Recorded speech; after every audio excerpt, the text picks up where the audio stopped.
பாம்புன்னொடனே படையே நடுங்கும் பயத்தில் அப்படின்னு சொல்லுவாங்க. ஆனால் மக்கள் நடமாட்டத்திலேருந்து தப்பிச்சு போன ஒரு பாம்பு அந்த குழிக்குள்ளே நுழைய முடியாமல் கஷ்டப்பட்டு இருந்ததை நாங்கள் பார்த்தோம்.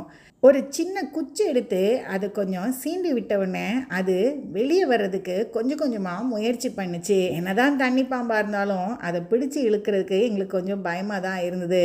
பொதுவாக தண்ணி பாம்புகள் எந்த விஷத்தன்மையும் இல்லாதது. சீரதான் செய்யும், கடிக்க தான் செய்யும், ஆனால் அதுக்கு எந்த விஷமும் கிடையாது.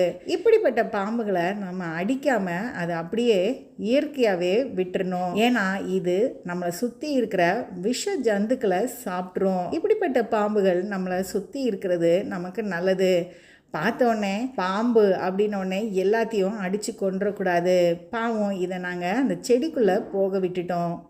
பொதுவாக பாம்புகள் நம்மளை பார்த்து பயப்பட தான் செய்யும். நம்ம அதை தொந்தரவு பண்ணாதான் அது நம்மளை தீண்டும்.